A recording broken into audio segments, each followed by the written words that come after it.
We now invite Pew Pew to share her story.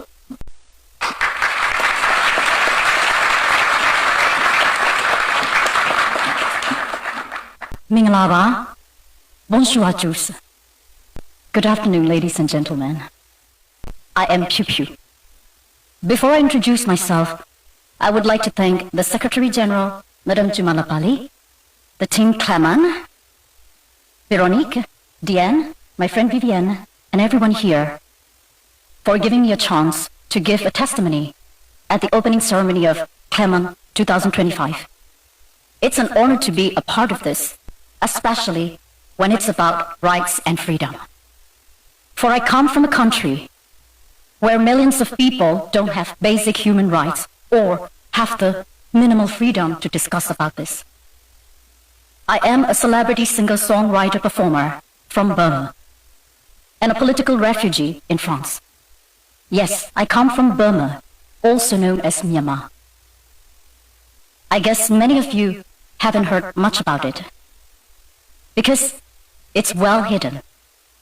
Yes, it has been well hidden from the world by the military regime, which ruled it for more than 6 decades. Myanmar is actually the largest continuous land piece in Southeast Asia, rich in natural resources, from gold, jade, ruby, to rare earth, and situated between the two powers, China and India.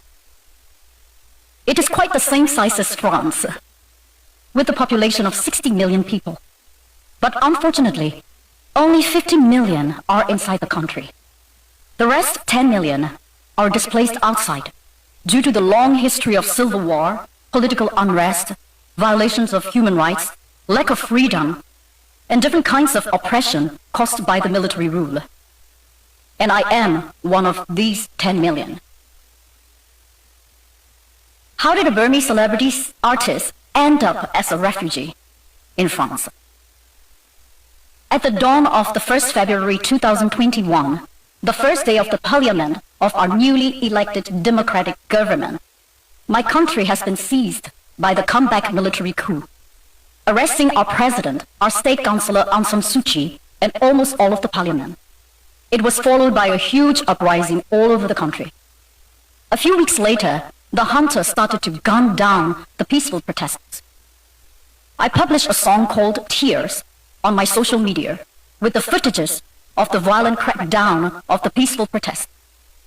The song became viral, and the junta put me on the warrant list with the accusation of defaming the state under the Penal Code 505A, in which the accused can be imprisoned for at least 3 years. You might be wondering if it's really possible to imprison an artist for publishing a song on a social media in 21st century, right? Yeah, it is possible in Myanmar. I had 2 choices.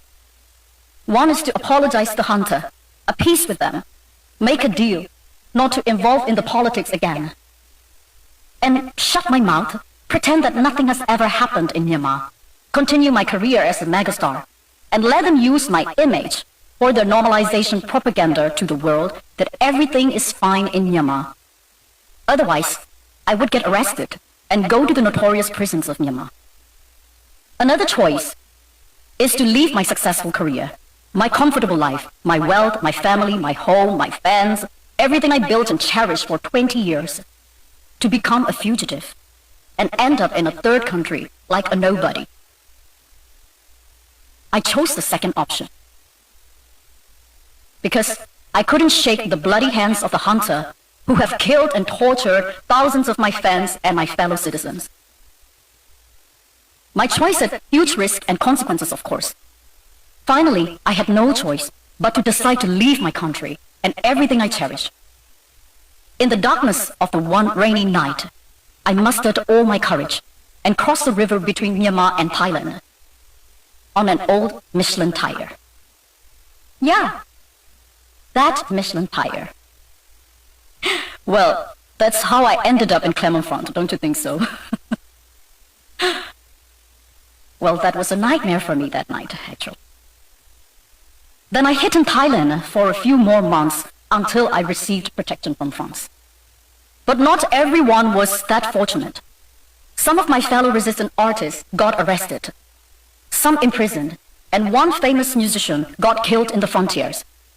And one famous hip-hop artist, who is also the member of the parliament, got a capital punishment, and he got executed in prison. That execution was the first in 30 years of our history. And now you might be wondering, what's happening now in Myanmar 4 years after the coup? Well, the cruelty of the regime is becoming more severe each day, although the plight of my country and my people has unfortunately become less visible in the world's news lately. The military junta is killing its own people. They continue to commit crimes against humanity, targeting civilians, schools, hospitals, places of worship. There are already 30,000 people arrested, nearly 10,000 people murdered, not only in prisons or in conflict areas, but also from daily airstrikes by hunters' fighter jets on civilians' residential areas and war camps, destroying hospitals along with their patients and leaving temporary schools with bloody classrooms. About 3.5 million internally displaced people across the country, and hundreds of thousands of children without access to proper education, healthcare, and vaccination. Last year, the junta activated the conscription law and started to kidnap even the minors, just to use them as human shields in the battlefields. Majority of the people in Myanmar barely get 4.5 hours of electricity a day and hardly making a living under poverty pressure and scrutiny. Under the junta's 4 years' reign, Myanmar has become world's #1 in drug dealing and host of cyber fraud scam centers in Southeast Asia, as you all could see in the news lately. And the junta is preparing an election at the end of this year, which is nothing but a political trap to legitimize the atrocity and the crimes against humanity they committed over the past 4 years. But people of Myanmar have decided to fight back and form People's Defense Army since September 2021. They had to resort to armed revolution, sadly, to regain freedom, justice, and democracy that they truly deserve. People from all walks of life, university students, teachers, lawyers, doctors, engineers, artists, bankers, farmers, etc., join in the resistant army. They have given up their dreams, their futures, their careers, their families. When I see the crowd here today,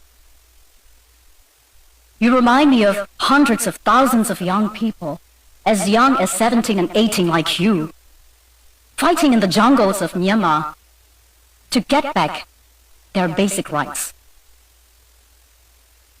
People like us, who are scattered and displaced around the world, also participate in the revolution in different ways, like what I'm doing right now, speaking out about our country and helping the war victims with humanitarian aids.